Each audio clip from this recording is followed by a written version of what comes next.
Hello नमस्कार दोस्तों, आप देख रहे हैं संजय रामफल पॉडकास्ट और मैं हूं आपके साथ संजय रामफल। जी हाँ, आज आपको एक ऐसी शख्सियत से मिलाने जा रहे हैं। जी हाँ, हम बात कर रहे हैं फैशन फोटोग्राफर अशोक सैनी की। नमस्कार जी। ये दोस्तों, जैसा कि हम आप बात करने वाले हैं कि आपने फोटोग्राफर देखे होंगे, लेकिन ये हरियाणा से हिसार से हैं फोटोग्राफर अशोक सैनी। और आज हम उनका हमारे स्टूडियो में संजय रामफल पॉडकास्ट में हार्दिक अभिनंदन करते हैं। अशोक जी, थैंक यू हाँ जी। तो अशोक जी, हम सबसे पहले तो फोटोग्राफी को लेकर बातचीत करने जा रहे हैं। जी। तो सबसे पहले तो अपना थोड़ा सा परिचय अपने दर्शकों तक पहुंचाएं। परिचय, मैं फैशन फोटोग्राफर, मेरा शौक था फोटोग्राफी करना। मैं फैशन फोटोग्राफर अशोक सैनी, जो आज संजय जी ने मेरे को अपने चैनल पे लेके आए हैं, इसके लिए इनका बहुत बहुत धन्यवाद। तो अशोक जी, सबसे पहले जानना चाहेंगे कि आपको फोटोग्राफी का शौक कैसे लगा जी? फोटोग्राफी का शौक तो यूँ था कि मैं बचपन में फिल्में काफ़ी देखता था। जी। और फिल्में देखने का मुझे बहुत ही शौक था। जी सर। और फिल्में में मैं ये देखता था कि फिल्मों के अंदर ये फ्रेम कितने सुंदर दिख रहे हैं, एक्टर्स और ये जो अपने कलाकार भाई है वो कितने सुंदर दिख रहे हैं। तो फ्रेम एंगल देखता था मैं, कैमरा के एंगल देखता था। हाँ जी। तो फिर मैंने उनको देख के मेरे को भी यूं लगा अभी मैं भी एक्टर बन जाऊं, मैं भी हीरो बन जाऊंगा। जी। तो फिर मैं हीरो बनने के लिए यहाँ से बॉम्बे गया। जी, कौन से सन की बात है सर ये 1990-95 की बात है। 95 की बात है। हाँ। उस टाइम तो हरियाणा से कम ही जाते थे बॉम्बे में। हाँ जी, हाँ देखने को कम ही मिलते थे। हाँ, 1990-95 की बात है। तब मेरे को ना चाहता था कि मैं भी एक कलाकार बनूं, एक्टर बनूं, मेरे अंदर भी एक कला है, ये मेरे को ना गॉड गिफ्टेड है। बिल्कुल है जी। तो मैं बॉम्बे गया तो वहाँ मैंने काफ़ी ऑडिशन वगैरह दिए, लेकिन मेरे ऑडिशन क्लियर होते थे, लेकिन कुछ कारण की वजह से शायद मुझे लक लगा लो काम नहीं मिला। लेकिन फिर मैंने सोचा अगर अपने कलाकार नहीं बन सकते, एक्टर नहीं बन सकते, लेकिन अपने एक्टर बना तो सकते हैं लोगों को। क्या बात है, क्या बात। तो फिर मैंने सोचा कि मैं एक ना डायरेक्शन के अंदर जाऊं, सिनेमेटोग्राफी करूं और कैमरे के पीछे जी बिहाइंड द कैमरा पावर बनूं। क्या बात है, क्या बात है। तो मैंने कैमरा उठाया। फिर मैंने जो फिल्मों में बचपन में जो देखता था, फिल्मों की शॉट्स, जो बड़े बड़े डायरेक्टर, बड़े बड़े सिनेमेटोग्राफर जो लेते थे, जो शॉट मुझे पसंद आते थे, तो वो मेरे अंदर ही आ जाते थे। तो फिर मैंने कहा चलो, फिर मैंने मेरे दोस्तों को बुला के मैंने कहा चलो तुम्हारा फोटोशूट करता हूँ फ्री में। क्या बात है अशोक जी। और ये भी बात है, आपका कोई गुरु नहीं फोटोग्राफी में, सिर्फ आपने फिल्मों को देख के फोटोग्राफी सीखी? हाँ जी। मेरे को ना फिल्मों में देख के फोटोग्राफी का शौक पैदा हुआ था, और वो शौक ऐसा शूट किया मैंने। पहला फोटोशूट मेरे फ्रेंडों दोस्तों का किया। मैं कैमरा लेके किराए पे, और उसमें पहले रोल आते थे। हाँ जी। सुपर फिल्म, फ्यूजी फिल्म के रोल आते, वो कैमरा डालते। तो हमें यूं था कि अगर एक क्लिक करना है तो एक ही क्लिक करना है, तो महंगा पड़ता था। तो फिर मैंने सोचा भी एक ही क्लिक के अंदर ही फाइनल फोटो आनी चाहिए। जी। डिजिटल जमाना तो है नहीं उस टाइम। नहीं, बिल्कुल। तो मैंने कहा अभी एक ही फोटो फाइनल, और बाय लक खुदा की मेहरबानी है कि मैं एक क्लिक करता था, उसके अंदर ना साक्षात एक्टर ही निकल के आता था उसमें। मेरे को बड़ा अच्छा लगता। और जिनको मैं फोटो खींचता दिखाता था, उनको खुद को यूं लगता है यार भैया आप फोटो बहुत अच्छी खींचते हो। मैंने कहा ये गॉड कृपा है मेरे पे, वो बात नहीं है। दरअसल क्या कि मुझे ना कला दिखाने का शौक है, क्योंकि मैं जब पढ़ता था तो मेरे को ना सब्जेक्ट्स में मतलब हार्ड सब्जेक्ट नहीं लेता था। मैं क्या पेंटिंग ले लेते हैं, वो इजी है। तो मैंने पेंटिंग ही ले लेता था सब्जेक्ट में। तो पेंटिंग से फोटोग्राफी पे आ गया, फोटोग्राफी से फिर मैं डायरेक्शन में आ गया, सिनेमेटोग्राफी पे आ गया। तो लेकिन मेरे को अंदर क्या गॉड गिफ्टेड थोड़ा ये है कि मैं अगर क्लिक करता हूँ तो आत्मा से, मन से करता हूँ, वरना मैं कैमरा उठाता ही नहीं हूँ। बिल्कुल, जब दिल गवाही देता है कि भाई हाँ। अब मेरे को यूं लगता है कि ये बंदा मतलब सब्जेक्ट है या मेरा क्लाइंट है या कोई भी मॉडल है, तो मेरे को यूं लगता है कि यार ये ऐसे बैठा देख सुंदर लग रहा है, तो मैं वैसा ही फोटोशूट करता हूँ, ताकि वो नेचुरल एक्सप्रेशन आते हैं। तो ये चीज होती है, मूड के मुताबिक फोटोग्राफी करते हैं। हाँ, मैं कैप्शन अच्छी होनी चाहिए फोटो की, एक्सप्रेशन अच्छे आने चाहिए, एंगल अच्छे आने चाहिए। मेन फोटोग्राफी का मतलब ये होता है कि आपके अंदर क्या क्वालिटी है, वो हम तस्वीर के अंदर दिखाना चाहते हैं। क्योंकि ऐसे तो आप स्क्रीन के ऊपर ऐसे बोल के तो बता नहीं सकते। अगर मैं आपका क्लिक करूंगा या आपका शूट लूंगा, तो वो आपकी प्रतिभा है, वो स्क्रीन पे आएगी तभी पता चलेगा। फिर आप उसको देखोगे तो भी कैसा लग रहा है। नहीं, बिल्कुल। और सर आप बड़े बड़े बॉम्बे में हैं जो आज स्टैब्लिश हैं, टीवी सीरियल में काफ़ी एक्टर्स आए हुए हैं, और हिसार से भी आपने काफ़ी पोर्टफोलियो के, दिल्ली, चंडीगढ़, हाँ पूरे हाँ हाँ हाँ इंडिया में ही फोटोग्राफी की है आपने। हाँ, मैं पूरे इंडिया में किया, लेकिन जब मैं फोटोग्राफी का शौक पैदा हुआ था तो मुझे ना म्यूजिक डायरेक्टर, एक अली गनी म्यूजिक डायरेक्टर हैं जी, बॉम्बे जो अपने बीकानेर के हैं, राजस्थान के। जी जी जी वो उन्होंने बॉम्बे में अपना सेटअप बनाया हुआ है। उन्होंने पहला मौका मुझे उन्होंने दिया था, जी जी भी आप आओ, आपके पास बहुत अच्छा टैलेंट है, आप बॉम्बे आओ और मैं आपको काम दिलाएंगे। उन्होंने मेरा बहुत सपोर्ट किया था।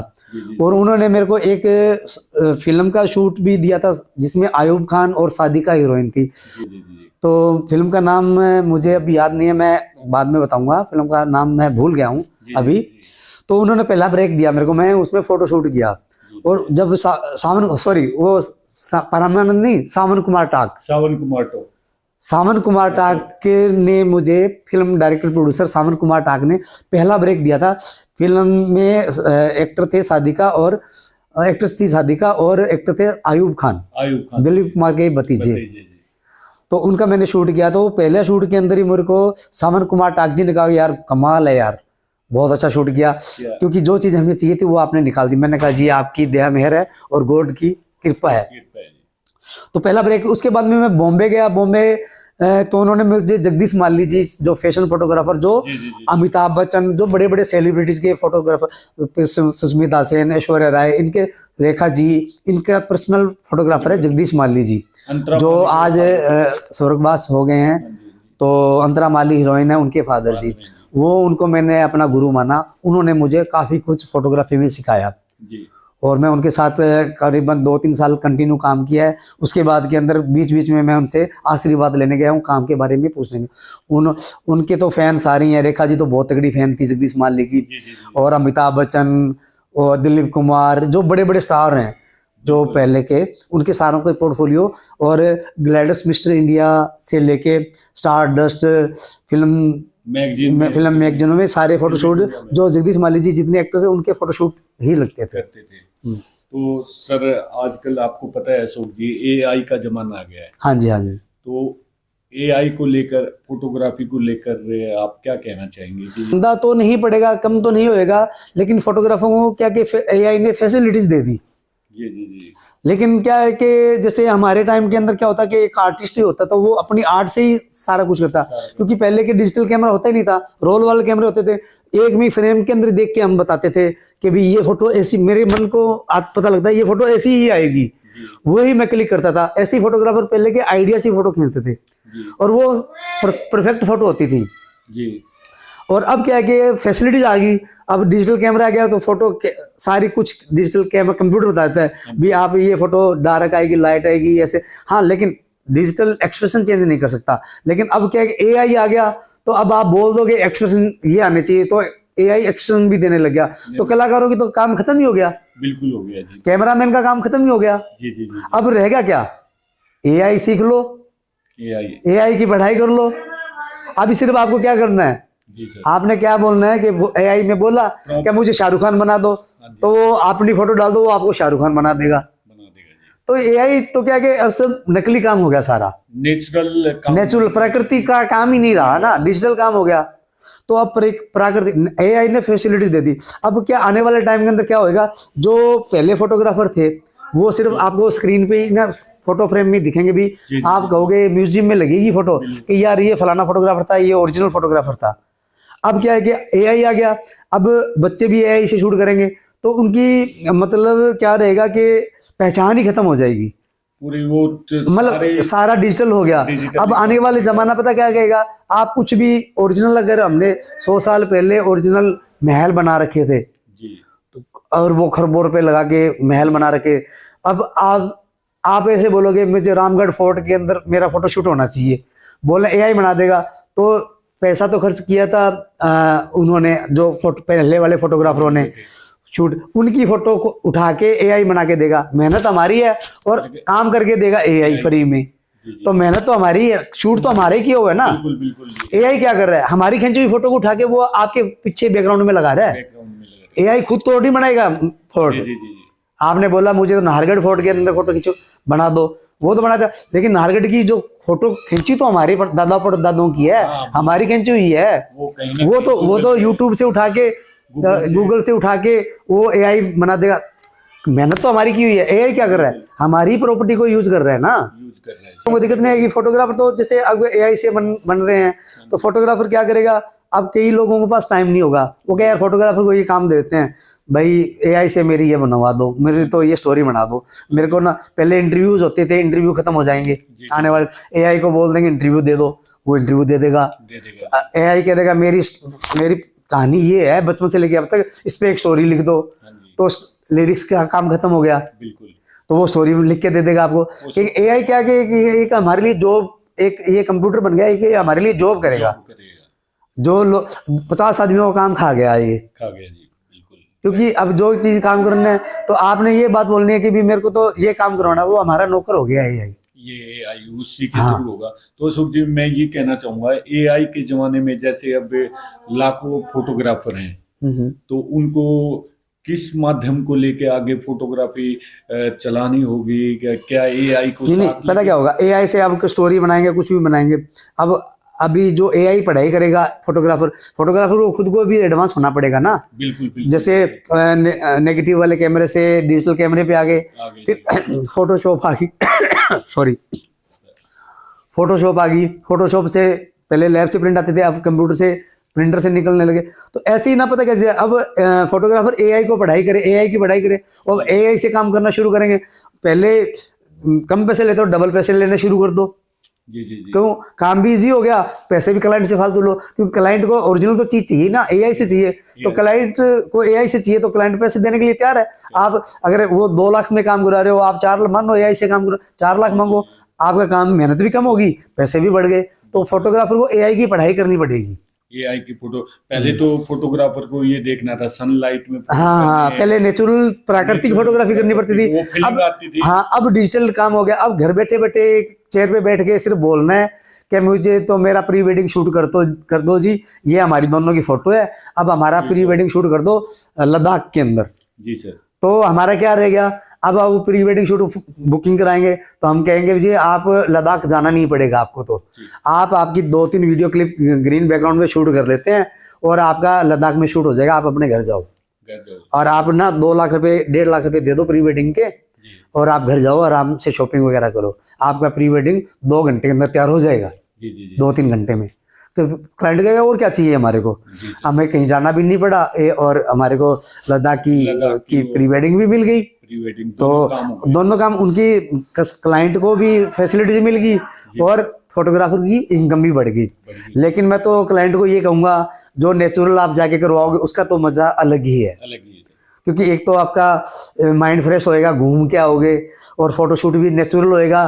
कल को कोई यूं नहीं कहेगा कि आप तो सुंदर हो ही नहीं, आप तो कंप्यूटर से सुंदर बने हुए हो। तो आपके पास दिल के अंदर एक जगह जरूर रहेगी, जो भी आपका वीडियो देखेगा क्या कहेंगे कि साला डिजिटल है, ये ओरिजिनल थोड़ी है ये। लेकिन एक आप ओरिजिनल फोटोग्राफर से शूट करा के चलाओगे तो यार भैया बहुत अच्छा शूट किया, 10 आदमी तारीफ भी करेंगे और वो कहेंगे कि यार बहुत अच्छा शूट कर रखा है आपने, और नेचुरल है, कम से कम नेचुरल तो बताएंगे लोग।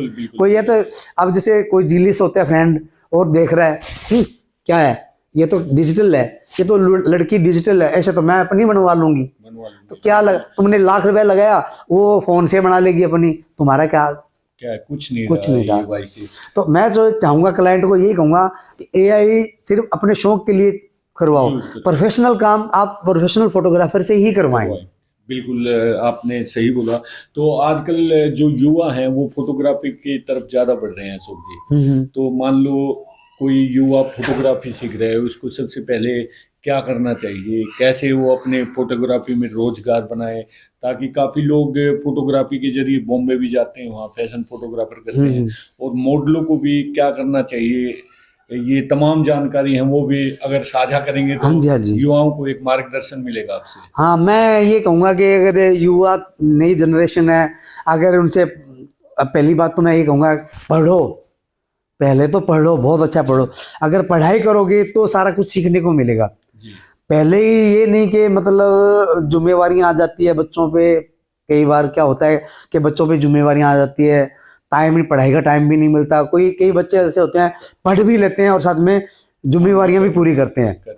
कई बच्चे ऐसे होते हैं, कुछ बच्चे ऐसे होते हैं जो लापरवाह टाइप के होते हैं कि कोई बात नहीं, कर लेंगे, अभी काफ़ी उम्र पड़ी है। उम्र कुछ नहीं होती, उम्र जब होश संभाल लेता है वहीं से ज़िंदगी शुरू हो जाती है।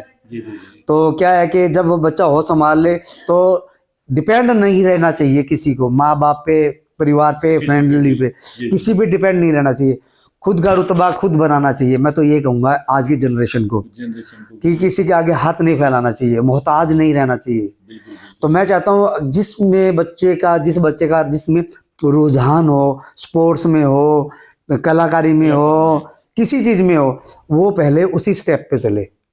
हाँ, उसके बाद और दूसरा मैं कैमरामैन को ये बोलूँगा कि अपना अच्छे आर्टिस्ट बंदे के नीचे रह के अपनी प्रैक्टिस करें। मैनुअली तो पहले प्रैक्टिकल करें, उसके बाद मैनुअली जरूर करें और एक अच्छे आर्टिस्ट के नीचे काम करें। तो ये AI यूट्यूब कुछ नहीं सिखा पाएगा, वो आपको कंफ्यूज रखेगा, क्योंकि आप कहोगे यूट्यूब से सीख लूंगा, वो कुछ बातें बता देगा लेकिन कंफ्यूज रखेगा। जो प्रैक्टिकल होएगा वो आपके नस नस के अंदर जाएगा, अपने दिमाग के अंदर बैठ जाएगा, वो आप कहीं भी मार नहीं खाओगे आप, वो दिमाग की परतें खुलेंगी। हाँ। और दूसरा, नए जो युवा है जो आर्ट कलाकार बनना चाहते हैं, फिल्म में अपना ओहदा बनाना चाहते हैं, स्क्रीन पे अपना ओहदा बनाना चाहते हैं, अपना टैलेंट दिखाना चाहते हैं, उनको भी यही कहूँगा पहले थिएटर करना चाहिए। उनको थिएटर के अंदर अपना प्रैक्टिस करना चाहिए, अपना वाणी है जो गला है उसको शुद्ध करना चाहिए, शुद्ध बोलना सीखें। तो ये चीज़ें होती है, अपना टैलेंट दिखाना चाहिए। फोटो सुंदरता कभी मैटर नहीं करती आर्ट लाइन में। बिल्कुल सुंदरता, हाइट भी आर्ट मैटर नहीं करती और सुंदरता मैटर नहीं करती। मैटर ये करता है कि आपको जो स्क्रिप्ट दी जाती है, आपको लिरिक्स जो डायरेक्टर आपको स्क्रिप्ट दे रही, उस रोल को आपने कैसा मेकअप करा है, कैसा बॉडी स्ट्रक्चर बनाना है, कैसा उसको लाइव बोल सकते हो, कैसा एक्सप्रेशन दे सकते हो, वो सेम टू सेम अगर आप जैसा करेक्टर आपको दिया वो करेक्टर आप निकाल सकते हो ना, तो वही आर्ट है। कि आप ये मत सोचो कि किसी ने दोस्तों ने कह दिया यार तू तो बहुत सुंदर है, तू तो बहुत, तेरी हाइट अच्छी है, तू तो एक्टर बन जा। ऐसा कभी नहीं, आपको ऐसा कभी नहीं, अंदर आपके अंदर आर्ट है तो ही आप जाए, तब भी अपना मतलब किस्मत आजमाएं। तो सर मैं एक बात और करना चाहूँगा कि आप फोटोग्राफरों से कुछ कहना चाहते हो या एक अपनी तरफ से कोई अपील करना चाह रहे हो तो मोस्ट वेलकम सर। मैं फोटोग्राफरों को ये कहना चाहूँगा कि सारे फोटोग्राफर भाई हैं, आपस में एक दूसरे का काम खराब ना करें पहले तो। जी सर। क्योंकि आजकल क्या होता है कि जैसे कोई फोटो शूट करवाता है अपना, वो अपने किसी फ्रेंड को दिखाता है, वो ऐसे कहता है यार मेरे वाला फोटोग्राफर की काम देख कितना अच्छा है। कुछ वो कहता है, वो फोटोग्राफर इसको बोलता है ये तो कुछ भी नहीं है, मैं इससे अच्छी कर दूंगा। लेकिन बोलने को ये बात आती है, लेकिन हकीकत में कर नहीं सकता। जो क्लिक मैंने कर दी वो सेम कैसे कर सकता है? वो नहीं हो सकता। जो एक्सपीरियंस मैंने एक बार में क्लिक कर दिया, दोबारा वो एक्सपीरियंस आप भी नहीं दे पाओगे, अमिताभ बच्चन भी नहीं दे पाएगा, बड़े बड़े आर्टिस्ट नहीं दे सकते। जो क्लिक मैंने कर दिया, मैंने कहा दोबारा कोई और फोटोग्राफ वो ऐसे बिठा के वो नहीं कर पाएगा। तो वो एक कुदरती क्लिक होता है, उसमें कोई कॉपी नहीं कर सकता। अब कई बार क्या होता है, वेडिंग फोटोग्राफी लाइन के अंदर भी क्या आता है कि जैसे लड़की साइड से भी फोटोग्राफर हायर कर लेते हैं, लड़की साइड से भी, दोनों में कंपटीशन हो जाता है कि मैं अच्छी खींच करके दिखाऊंगा, मैं अच्छी खींच करके दिखाऊंगा। लेकिन दोनों फोटोग्राफर टीम को ऐसा करना चाहिए कि भाई पहले तू कर ले, कंप्रोमाइज, कि दोनों का काम खराब नहीं होना चाहिए। दोनों एक दूसरे की सपोर्ट करें ताकि दोनों का काम अच्छा हो, क्लाइंट का काम खराब नहीं होएगा। अगर आप दोनों कंपटीशन करते हो तो क्लाइंट की काम खराब होएगा। बिल्कुल जी, बिल्कुल। क्योंकि जो उन्होंने अपना कर रखा है, उन्होंने एक दूसरे वो कंपटीशन में रहेंगे तो काम किसका खराब होगा? तीनों का काम। सबसे ज्यादा काम खराब होगा क्लाइंट का। क्लाइंट को सोचना चाहिए भाई एक ही बंदे से काम करवाएं, एक फोटोग्राफर टीम से काम करवाएं, ताकि कंपटीशन आए हो ही ना।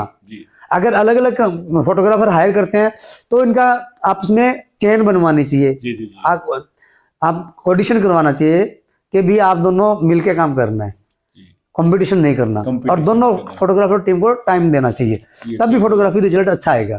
फोटोग्राफरों को मैं ये कहना चाहता हूँ, प्लीज किसी की फोटोग्राफर के अंदर आपस में कोई कमी ना निकालें। सारे ही अपनी जगह सारे अच्छे आर्टिस्ट होते हैं, सारे अच्छी फोटोग्राफी करते हैं।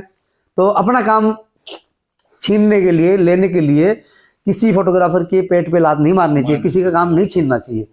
ये चीज है सर। अभी एक और बात सुनने में आई, आपने एक एल्बम की है कोई, रोहतक के दिग्विजय ने की है। हाँ, दिग्विजय जी ने, हाँ, आपने फोटोग्राफी की है। हाँ, और उनका लड़का है ललिन जाखड़ ना, हाँ जी, हाँ और जी। काफी, उसके बारे में क्या कहना चाहेंगे आप? ललिन जाखड़, हाँ, प्रति यंग युवा है ललिन जाखड़, और उन्होंने अपना ऑस्ट्रेलिया से अपना कोर्स किया है और बहुत ही अच्छा काम, बहुत ही अच्छा टैलेंट लेके आए हैं वो यहाँ। वो अपने हरियाणा, इंडिया में दिखाना चाहते हैं। अब ये है कि कितने लोग उनको एक्सेप्ट करते हैं। मैं तो ये चाहूँगा उनका 100% काम है और लोग इनका काम देखें और सलाहें ताकि वो और अच्छा काम कर सकें। और बहुत अच्छे सिनेमेटोग्राफर हैं, अच्छी डायरेक्शन देते हैं, अच्छा कैमरा फ्रेम लेते हैं, और वजह की बात यह है कि खुद एडिटिंग अच्छी करते हैं। बिल्कुल जी, जैसे डेविड धवन खुद ही स्क्रिप्ट लिखते थे, खुद ही डायरेक्शन करते थे, खुद ही एडिट करते थे। सबसे अच्छी बात यह है कि खुद पहले तो उन्होंने आउट ऑफ कंट्री जाके अपना ऑस्ट्रेलिया में अपना सीख के आए और बहुत अच्छा टैलेंट लेके आए हैं, और वो टैलेंट आप आज यहाँ। फिर दूसरा, उन्होंने एडिटिंग भी बहुत अच्छी करते हैं, दूसरा सिनेमेटोग्राफी करते हैं। तो एक बंदे के अंदर अफलातून हो गया वो, तो मतलब ऑलराउंडर हो गया। तो ऐसे क्या है, इससे क्या होता है कि मतलब जो आदमी डायरेक्शन भी कर रहा है और सिनेमेटोग्राफी और एडिटिंग भी, तो क्या काम ना 100% अच्छा निकल के आता है। तो मैं तो चाहता हूँ कि भी जितने भी सिंगर है, जितने भी या शॉर्ट मूवीज ये है, वेब सीरीज बनाते हैं, तो ललिन जाखड़ जी को मतलब एक मौका देना चाहिए इनको, क्योंकि अपने बंदे हैं, अपने घर के बंदे हैं। अगर आप साथ नहीं दोगे तो कौन देगा? बिल्कुल right sir, I agree with you this point. और आज अशोक जी से एक एपिसोड में तो हमारी बात पूरी नहीं हुई, धीरे धीरे हम और पर्दे खोलते जाएंगे और आपको समय समय पर जानकारी देते रहेंगे। अशोक जी, बहुत बहुत धन्यवाद आपका, थैंक यू सो मच कि आपने अपने कीमती समय में से हमें कुछ क्षण दिए। इसके लिए हम थैंक यू मैं ऑडियंस का भी थैंक यू करता हूँ, जो आपने हमारे चैनल को इतनी टाइम से देखा। और मैं ये चाहूँगा मेरी तरफ से कि इनके चैनल को सब्सक्राइब करें, लाइक करें प्लीज़, ताकि हमारी और भी हमारे जैसे कलाकार इनके चैनल पे इंटरव्यू दे, और ताकि आपको ये जानकारी आप तक पहुँच सके जी। अगर दोस्तों आपने संजय रामफल को पॉडकास्ट को सब्सक्राइब नहीं किया है, लाइक नहीं किया है, तो ज़रूर हमारी इस वीडियो को हर फोटोग्राफर ग्रुप्स में भी शेयर करें, ताकि लोगों को जो लेटेस्ट फोटोग्राफी है उसके बारे में भी हम समय समय पर अशोक जी के जरिए आपको जानकारी देते रहेंगे। बने रहें हमारे साथ। तो अब दीजिए हमें इजाज़त का, फिर मिलते हैं हम एक नए एपिसोड के साथ। तब तक आप अपना ख्याल रखिए, सुरक्षित रहिए। जय हिंद, जय भारत, जय। नमस्कार।